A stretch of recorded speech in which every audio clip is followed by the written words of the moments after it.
السلام عليكم ورحمة الله وبركاته. النهاردة إن شاء الله نتكلم عن التفاح وأهميته بالنسبة للطيور، الزينة، البادجي، الكوكتيل، الزبرة، كل أنواع الطيور مفيش مشكلة فيها إن هي تاكل تفاح. عندنا التفاح بالنسبة للطيور بنقطعه شرايح زي ما احنا شايفين كده في الطبق أنا مقطعه ازاي. أما بالنسبة للأخ زعتر، فانا عامله قطع صغيره خالص، لان انا زعتر باكله يدوي، مربيه عندي جوه في الشقه، فباكله يدوي، متعود على التاكيل العادي. الكبار بنقدم لهم، بنقطعه شرايح كده وبنقدمه بنعلقه في القفص، هما بيبداوا ياكلوا فيه. نتكلم ان شاء الله بقى التفاح واهميته وفوائده.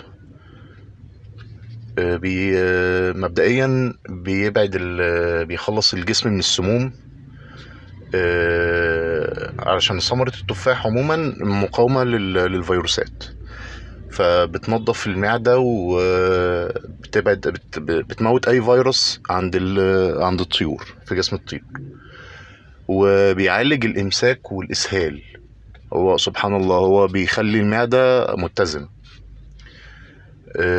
لو في اي التهابات في جسم الطائر من جوه بيحافظ عليه، لان زي ما قلنا ان هو بيقتل الفيروسات، فمبقاش فيه التهابات في الجسم. وغني جدا بالاحماض المعدنيه،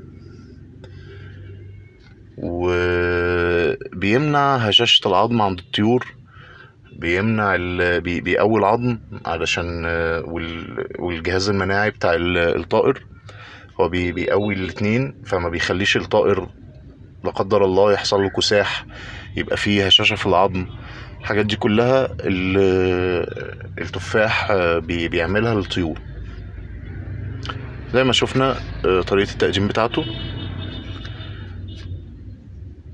ان شاء الله يكون الفيديو عجبكم ويكون فيه اي معلومة مفيدة.